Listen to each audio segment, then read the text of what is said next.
반갑습니다. 안녕하세요. 예. 안녕하세요. 오늘은 임승택 교수님의 초기불교 40번째 시간입니다. 천상계에 관한 가르침. 상당히 중요하죠. 왜냐? 이 천국에 가는 방법을 알려주니까요. 예, 지난번에 했던 우리 보시지계와 상당히 관련이 있는 내용입니다. 우선 본문 내용을 한번 살펴볼게요. 한자 말로는 생천론이라고 합니다. 날 생자 하늘 천자 있느냐. 천상계에 관한 가르침, 즉 생천론이란 무엇인가? 결론을 앞부분에 바로 이렇게 말씀을 하고 계시죠. 보시와 계율의 실천을 많이 행하면은 죽고 난 후에 즐거운 천상계에 태어난다라고 하는 가르침을 말한다. 이렇게 아주 확실하게 그냥 결론을 먼저 얘기를 하고 있습니다. 초기 불교에 따르면 깨달음을 성취한 아라한을 제외한 나머지 모든 존재는 사후에 다시 태어난다. 이게 이제 윤회라고 얘기를 하죠. 어떤 이들은 널리 보시를 베풀고 스스로 지계를 갖춘다. 그러한 사람들은 마치 누군가가 데려다 놓은 것처럼 천상계에 태어난다. 이 표현이 재밌죠. 마치 누군가가 데려다 놓은 것처럼 휙 하고 천상계로 태어난다. 반면에 어떤 이들은 인색한 마음으로 베풀 줄도 모르고 방탕한 생활만을 일삼는다. 그러한 사람들은 마치 누군가가 일부러 데려다 놓은 것처럼 바로 괴로움이 가득 찬 지옥에 태어난다. 이게 이제 생천론, 또 반대가 되는 생지옥론을 지금 얘기를 하고 있는 거죠. 경전의 말씀을 인용을 하고 계신데요. 자나와사바 경이라고 있습니다. 이것은 디가니까야 장암경 18번째 경인데, 그 경에서 부다께서는 나디카라는 그 마을에 살았던 많은 사람들이 죽고 난 뒤에 어디에 갔는가 하는 전생에 관한 세세한 얘기를 들려준다. 여기 이제 전생이 우리 앞에 생이라고 해서 앞전자 전생이 아닙니다. 이 전자를 썼죠. 그래서 이렇게 이어지는 생에 관한 얘기를 지금 하고 계신다는 말이죠. 그래서 제 이 경의 원전을 좀 찾아봤습니다. 원전을 찾아보니까 이 원전의 1번에 이제 이렇게 시작해요. 이와 같이 나는 들었다. 한때 세종께서는 나디카의 벽돌집에 머무셨다. 이렇게 이제 경전이 시작이 됩니다. 그래서 부처님께서 나디카의 다른 곳의 마을의 벽돌집에 머무시면서 그 마을의 사람들 중에 누가 어디에 태어났고 누가 어디에 태어났고 또 얼마나 되는 사람들이 어느 세계에 태어났고 하는 이 내생에 관한 그러한 말씀을 부처님께서 하셨다고 이제 경전에 기록이 되어 있습니다. 그래서 그 본문 내용을 보면은, 본문 내용은 이제 원전 내용을 옮긴 건데요.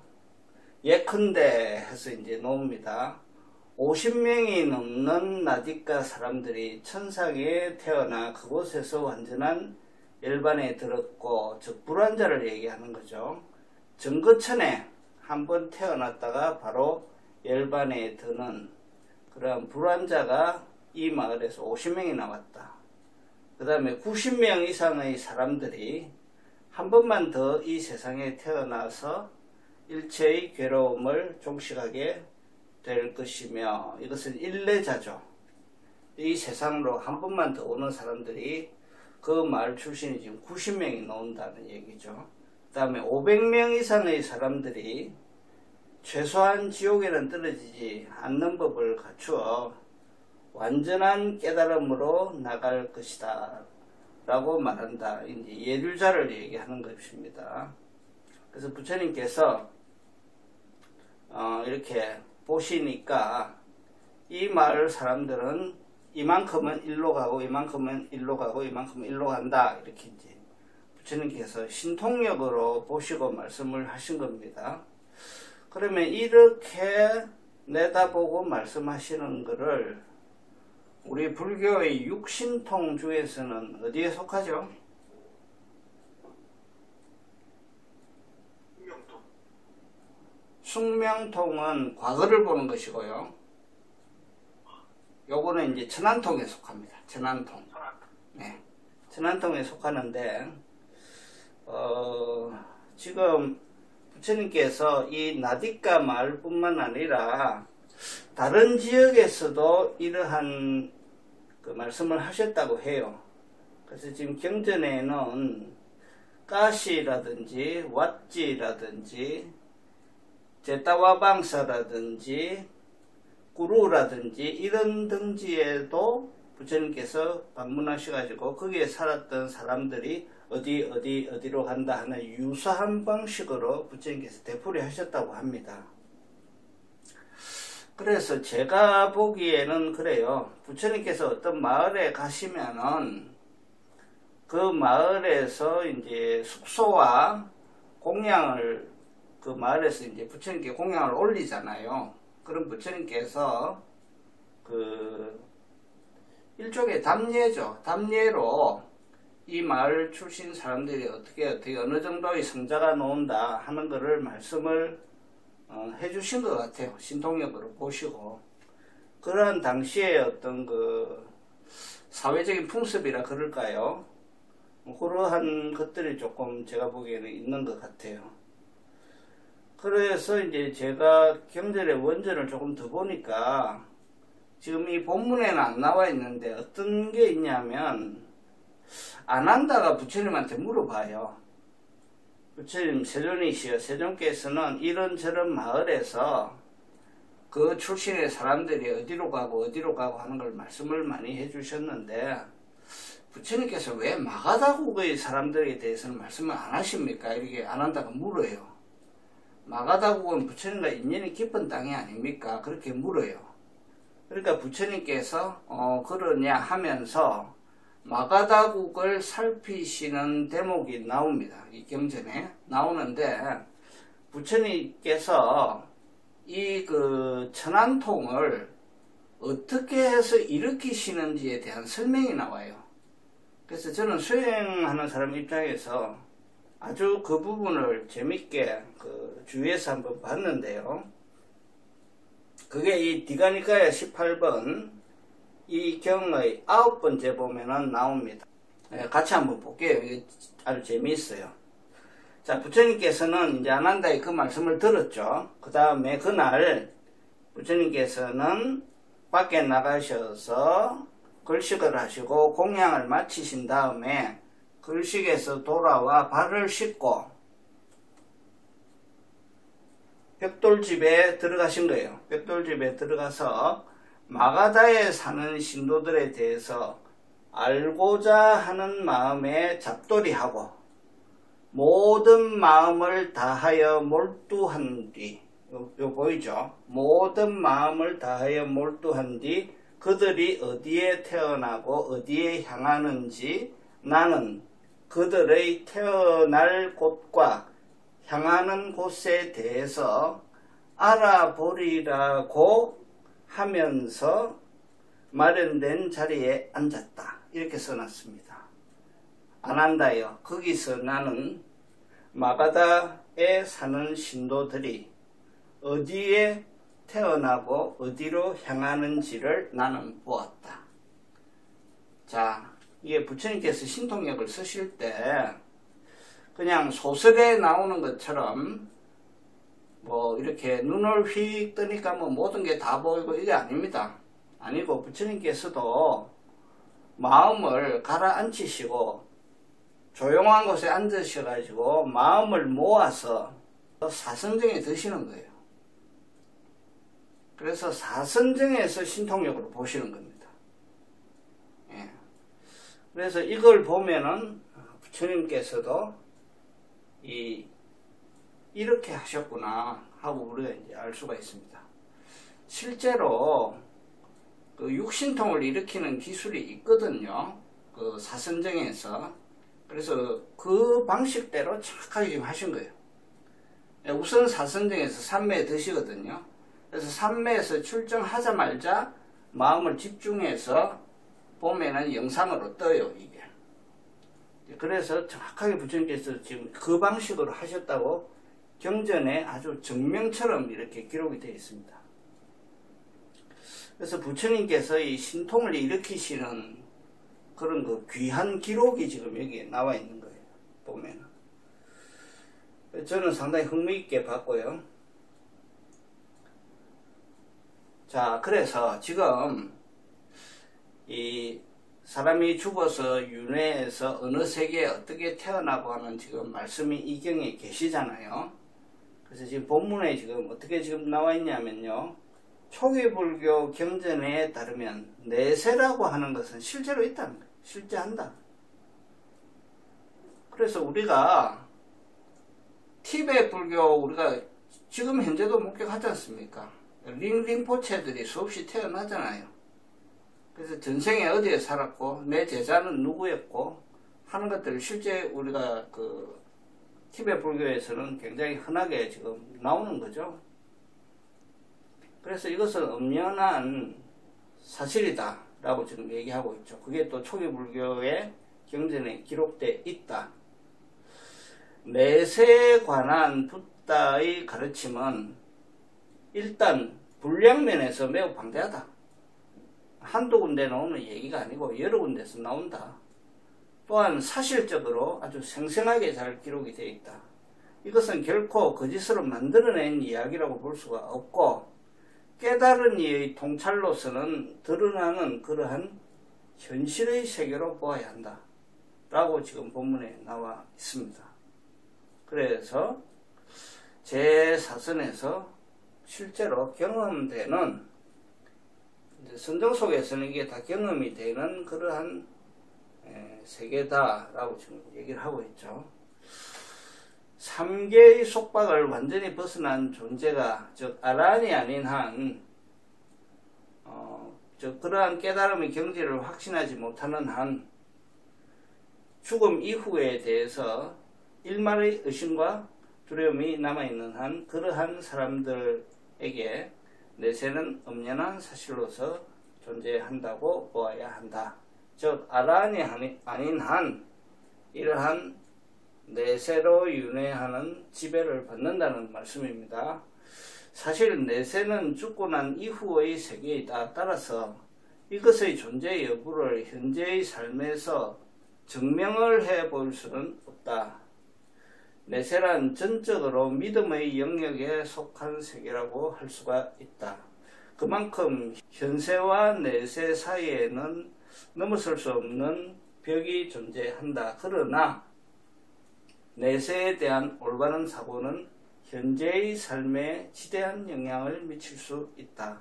죽고 난 이후를 대비하는 사람은 현재를 함부로 살지 않는다. 자기 혼자만의 행복을 위해 안달하지 않으며 보다 넓은 눈으로 자신과 주변을 헤아린다. 그러한 사람에게 내세는 결코 가설적인 차원의 이야기가 아니다. 현실의 삶 자체가 된다. 현세와 내세는 이어져 있다는 얘기입니다. 즉 내세에 현세가 영향을 바로 미치기 때문에 이것이 현세의 삶에서 중요하다는 얘기. 따로따로 이렇게 있는 것이 아니라 그것은 실제로 민감하게 연결되어 있다라고 하는 것을 우리 알아야 된다. 이런 얘기죠. 그래서 이것을 조금 도식화해서 그 발전한 이론이 3세 양중인과론이에요. 3세 양중인과론은 이제 12연기를 해석할 때 이제 나오는 이야기인데, 그거를 이제 과거세, 현세, 미래세 이렇게 이제 나누어 놓고 거기에 인과 인과로 설명하는 거죠. 그래서 현세의 삶을 과거의 결과인 동시에 미래의 인이 된다. 미래의 원인이 된다. 내세는 현세의 원인에 의한 결과로서 받는 것이고 현재의 삶은 과거라고 하는 하나의 원인에 대한 결과로서 또 받는 것이다. 그래서 현세라고 하는 현재의 삶은 과거의 결과인 동시에 미래의 원인이 된다라고 해설하는 것이 삼세 양중 인과론입니다. 그래서 그거를 이해의 측면에서는 이야기는 좀 편해요. 그렇게 보면 이야기는 편한데 거기에 또 이렇게 도식적으로 매몰될 때 문제가 좀 있죠. 그거는 이제 두 가지로 비판을 받을 수 있는데, 첫째는 운명론적으로 이렇게 고쳐가 되는 걸 경계를 해야 되겠죠. 그래서 현재의 내 삶을 과거로부터 이어져 온 것으로서 무조건 이제 정당화하는 거, 정당화해서 수용하는 거. 그래서 내가 현재 잘 살고 있는 거, 다 내가 과거세에서 이만큼 지은 것이니까 이거 정당한 거야, 이렇게 주장하고, 현재 내 고통받고 있는 거는 과거의 어떤 결과로 인해서 오는 거니까 숙명론적으로 받아들이고, 이제 그런 것들이 이제 비판을 받는 측면이죠. 그리고 어떤 개체와 업이라고 하는 것을 실체화하고 시간의 선형적인 흐름을 고착화해서 보는 견해이기 때문에 불교 본래의 무상과 무아법에 충돌한다는 거죠. 과거, 현재, 미래 이렇게 아주 고정되게 이렇게 딱 구분해 놓고 윤회하는 존재로서의 개체를 실체화시켜서 인식을 한다는 거죠. 그러면 이게 아트만이 돼요. 아트만이 되거나 아트만은 아니지만 무언가 하면 이게 뿌드갈래요. 뿌드갈라. 그래서 이제 이러한 이론들은 이 삼세 양중인과론은 설일체 유보의 견해거든요. 이게 부파불교의 해석법입니다. 그래서 우리가 이제 초기 불교를 배우는 입장에서 이렇게 파악하는 것도 불교 내에서 있었다. 그것은 부파 시대의 가장 큰 부파인 설일체유부는 이렇게 파악을 했다. 설일체유부라는 게 뭔가가 있다는 부류잖아요. 뭔가가 있다. 그러니까 이렇게 사상적으로 브라만교의 영향을 받는 불교의 부파라고 볼 수 있죠. 거기서는 이제 이렇게 해석을 할 수가 있습니다.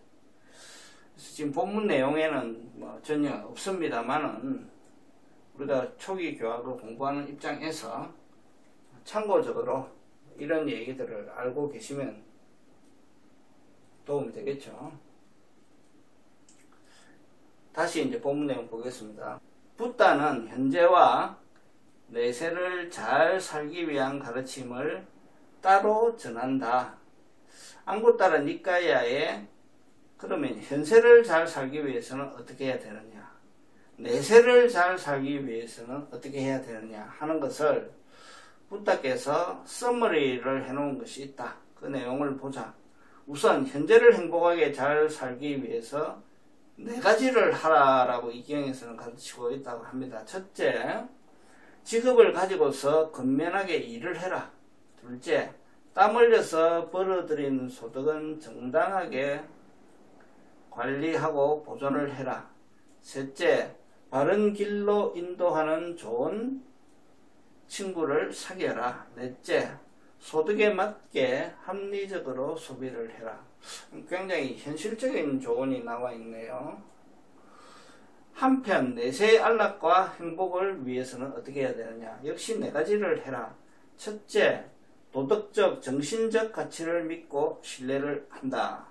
둘째, 살생하고 훔치고 거짓말하는 등의 파괴적이고 해로운 생활을 멀리한다. 셋째, 재화에 대한 애착과 망상을 내지 말고 관용으로 베푼다. 넷째, 번뇌를 없애고 열반으로 이끌어주는 지혜를 닦는다. 자, 이 네 가지를 말씀을 하셨는데, 두 번째는 결국 뭡니까? 살생하지 말고 훔치지 말고 요 계율을 지키라는 거죠. 세 번째는 뭡니까? 재화에 대한 애착과 망상을 내지 말고 관용으로 베풀어라. 그러니까 두 번째와 세 번째는 지계와 보시 아닙니까? 그러니까 앞에 얘기하고 똑같은 얘기죠. 거기 이제 두 개를 더한 거죠. 이 법에 대한 의심을 내지 말고 믿어라. 그 다음에 수행을 해라. 수행을 해라. 이렇게 하면은 완벽하게 천상에 갈 것이다. 라고 기존의 말씀과 같은 말씀을 조금 더 이렇게 보완을 해서 이렇게 써 놓으셨다고 합니다. 안구따라니까에 현세를 위한 처음의 넷은 그야말로 현재의 행복을 위해서 당연히 요구되는 덕목들이다. 반면에 내세를 위한 넷은 그 결과가 당장의 눈앞에 드러나지는 않는다. 그러나 이들의 실천을 통해서 내면을 밝히고 풍요롭게 가꾸어 나갈 수 있다는 사실은 어렵지 않게 동의할 수 있다. 우리는 이러한 조건들을 갖춤으로써 천상세계에 태어나는 것을 기대해 볼 수 있다. 바로 이것은 붓다의 통찰로서 보장된 내용이다. 붓다는 이와 같은 가르침을 잘 이해하고 실천하는 정화된 마음을 갖춘 사람들에 한해서 사성제라는 거룩한 진리를 펼쳤다.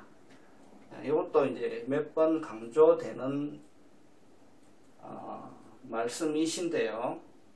이렇게 보시를 이해하고 계율을 이해하고 그러한 마음을 내는 사람, 그러한 것을 실천을 하는 사람에게 붓다는 비로소 사성제를 가르쳤다. 그렇지 않은 사람들한테 사성제를 가르치는 것을 우리 속담에 뭐라고 그러죠?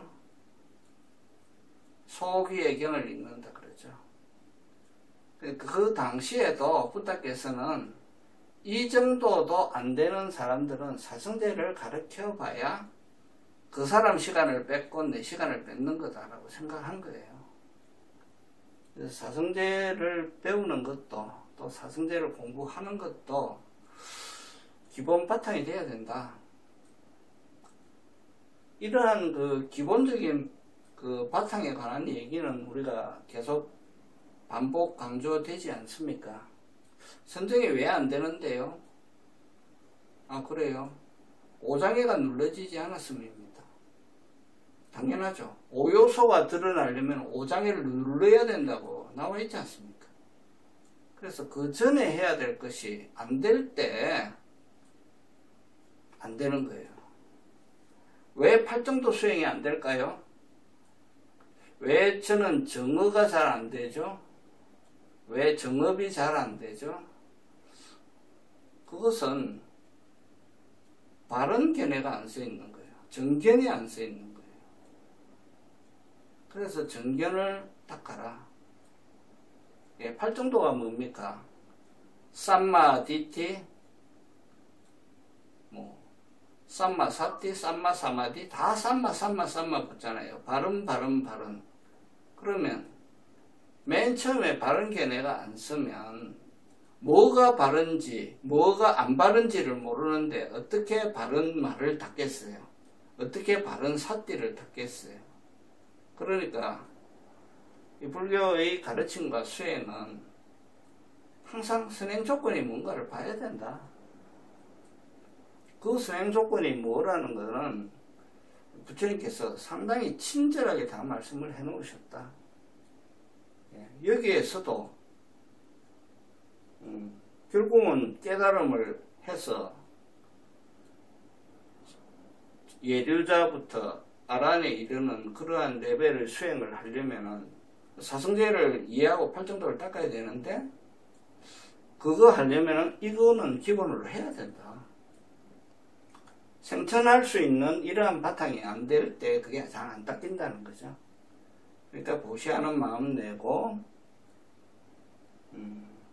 재물은 내가 이 세상에서 살면서 감사하게 그 사용권을 갖고 있는 거죠. 사용권. 죽을 때 절대 못 가져가는 거 우리 다 알잖아요.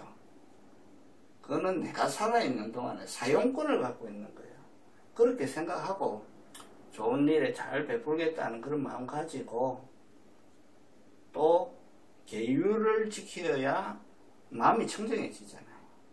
그리고 이제 좀 하시면은 계율을 지키시면 안 지키는 것보다 훨씬 편해요. 마음이. 그렇게 할 때 천국은 내가 가고 싶다고 가는 것이 아니라 마치 누군가가 데려다 놓은 듯이 그냥 화생으로 천국으로 다음 생에는 가시는 거예요. 그리고 더 닦아가지고 이제 아라한이 되시고. 부처님은 제가 보기에 굉장히 자상하신 분이에요. 상당히 자상하게 많이 써놨어요.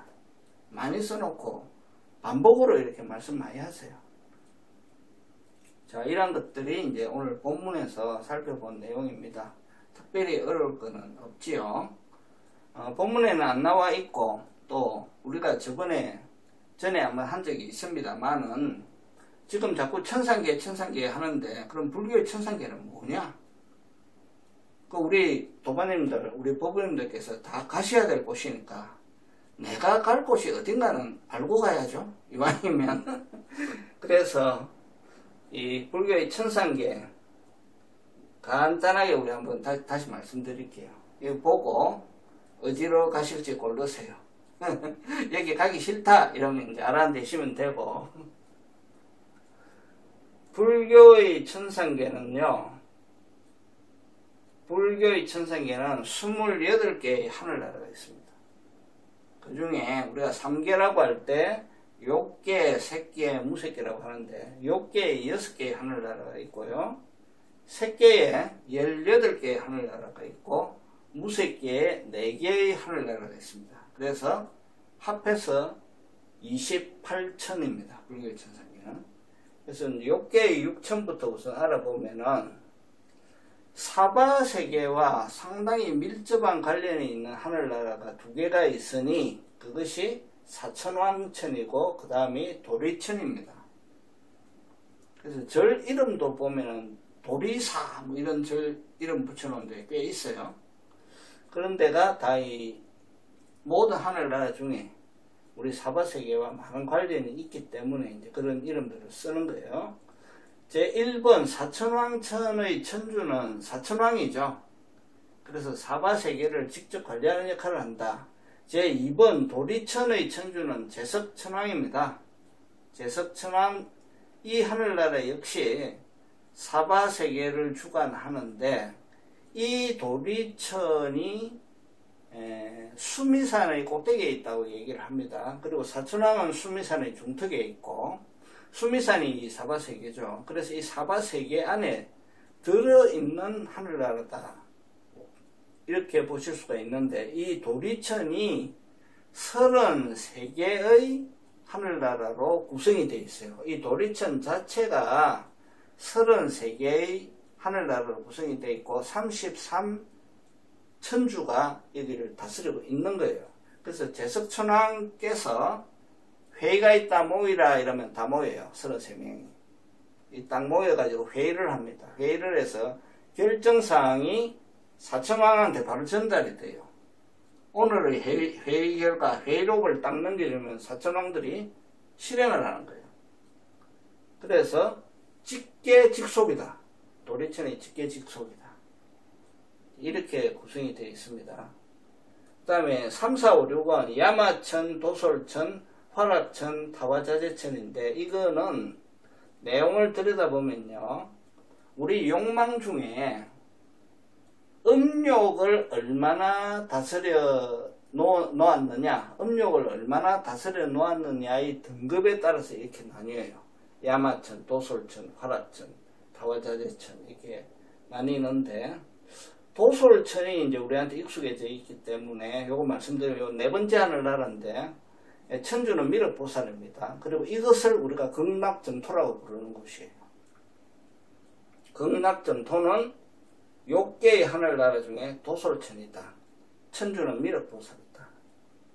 이렇게 이제 얘기를 하고 있기 때문에 제 개인 의견입니다만은 우리 불교 수행자가 특히 돌아가셨을 때 극락왕생하소서 이렇게 얘기하면 안 돼요. 사실상 극락왕생하소서 하면은 도솔천으로 가소서 하는 얘기하고 똑같거든요.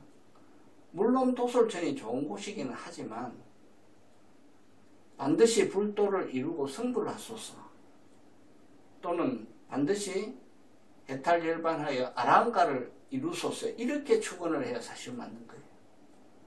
이걸 이제 내용을 보면 이제 그렇습니다. 물론 제 개인 의견입니다. 어떻든 이렇게 돼 있고, 제일 높은 욕계 하늘나라는 타와자재천인데, 이거는 뭐냐면 내가 내 마음대로 원하는 대로 변신할 수 있는 하늘나라죠. 그래서 욕망의 끝판왕이다. 그래서 우리 옛날에 노래 중에 대한민국이라는 노래 있었죠. 그 노래 가사가 이 타와자재천을 노래한 거예요. 원하는 것은 무엇이든 가질 수 있고 뜻하는 것은 무엇이든 될 수가 있어. 그 작사를 하신 분이 이 불교에 얼마나 조예가 계신지는 모르겠지만 타와자재천의 그 즐거움을 그 노래 가사에 그대로 옮긴 거예요. 재밌죠? 예. 그래서 이 하늘 세계의 수명은 16,000년이다. 그리고 이 하늘 세계의 하루는 인간 세상의 1600년이다. 그러니까 우리 인간 세상보다 얼마나 오래 살아요. 이렇게 내 마음대로 할 수 있는 하늘나라에서 엄청난 수명으로 살 수 있는 것이 타와자재천이다. 그래서 천국 하는 거예요. 자, 그 위에 있는 이제 하늘나라는 색계 18천입니다. 이것은 자, 내용을 한번 보세요. 초선천 3개, 이선천 3개, 삼선천 3개, 사선천 9개. 즉 여기서부터는 레벨이 이제 딱 달라집니다. 여기서부터는 선정의 레벨이에요. 선정의 레벨. 뭐 음욕이 뭐 얼마만큼 옅어졌나느니, 내가 뭐 원하는 걸로 변신을 하느니, 이런 차원하고 완전히 지금 다른 얘기가 되는 거예요. 그래서 초선천은 한마디로 말씀드려서 초선을 잘 닦아서 초선을 마스터하면 초선천으로 가는 거예요. 여기에 세 번째 하늘나라가 대범천이죠. 그리고 여기에 범천왕이 계시죠. 범천왕이 호법 신중 중에 제일 높으신 분이죠. 그래서 경전을 이렇게 읽어보면요, 아까 말씀드린 그 제석천궁에서 두 번째 하늘나라, 욕계의 두 번째 하늘나라 도리천에서 회의를 해요. 33명이 모여가지고 회의를 하는데 갑자기 저쪽 하늘에서 광명이 나타나는 거예요. 광명이. 그러면 그 33명의 천신들이 제석천왕한테 묻습니다. 천주여, 저 광명은 어디에서 오는 것입니까? 저 광명은 범천왕께서 지금 오고 계신다. 이런 대목이 나와요. 그래서 이 대범천은 욕계의 하늘나라와는 또 다른 레벨의 얘기죠. 그래서 범천왕이니까 브라만신, 브라만교의 최고신이라고 하는 브라만신이나 이 야훼신, 여호와신, 이런 창조주니까 그 신들 중에 굉장히 힘이 센, 그리고 지배력이 뛰어난 그런 천주를 대표합니다. 범천은. 이게 이제 초선천에 속하는 거고요. 이선의 삼선천에 보면은 소강천, 무량광천, 광음천 이렇게 나오죠. 여기는 뭐냐면 광명을 바라는 하늘나라, 광명과 소리를 바라는 하늘나라, 이제 이렇게 되어 있습니다. 이걸 보시면은 그 욕계의 즐거움을 얘기하는 게 아니죠. 이거는 선정에서 뿜어져 나오는 즐거움이거든요. 그러니까 여기 하늘나라에 사는 천인들은 욕계의 욕망은 전혀 관심이 없어요. 관심이 없고 빛과 광명, 그리고 삼선천에 가면은 청정함, 빛과 광명, 청정함, 이것을 기쁨으로 삼는 분들이 이 하늘나라로 가는 거예요. 세계의 하늘나라. 그러니까 지금 보면은 선정력이 뛰어난 분들만 갈 수 있다, 이렇게 이제 볼 수 있겠죠. 그리고 이제 사선천에 가면은 9개의 하늘나라가 있는데, 그 중에 위에 있는 상위 5개 나라가 정거천에 속해요. 그 정거천만 한번 볼까요? 하나, 둘, 셋, 넷, 다섯. 보면은 정거천 5개 바로 전에 그 무상천이라고 있어요. 생각이 끊어진 하늘나라. 이게 이제 세계사선에서 무상정, 인식이 끊어지는 무상정을 마스터한 분들이 갈 수 있는 나라가 무상천. 그 위에는 무번천, 번뇌가 거의 끊어져 버렸다. 무열천, 열감이 없다. 즉 들뜸이 깔아앉았다. 선견천, 잘 본다. 서현천, 잘 드러낸다. 색구경천, 색이 있는 하늘나라 중에서는 맨 끝에 있는 나라다. 이렇게 되어 있죠. 그 다음에 이제 무색계로 가시면은 여기는 색이 없으니까 오로지 식만이 있는데, 그 식도 번잡한 식이 아니고 무한한 공간이라고 하는 하나의 식만 존재하고, 무한한 의식이라고 하는 하나의 식만 존재하고, 있다고 하는 바가 없다는 거죠. 있다고 하는 것이 없다라는 무소유처라는 식이 존재하고, 식이 있는 것도 아니고 없는 것도 아닌 비비상처가 존재한다. 이게 이제 무색계의 하늘나라. 자, 이제 이렇게 되어 있습니다. 그래서 오늘 사실상 한 챕터인데, 제가 말씀을 드리다 보니까 얘기가 좀 길어졌어요. 내용이 사실상 작지는 않죠. 왜냐하면 천상계 전체를 다 얘기해야 되니까. 그래서 일단 그 일반적인 이해에 좀 도움이 되었으면 합니다. 도움이 되었으면 하고, 이 내용들은 뭐 불교 책을 읽다 보면, 또 경전 공부를 하시든지 법문을 듣는다든지 하다 보면은 여기저기서 가끔씩 나와요. 나오면은 오늘 학습하신 내용을 한번 돌이켜 보시고 참고가 되면 좋겠습니다. 감사합니다. 네, 들어가십시오. 네.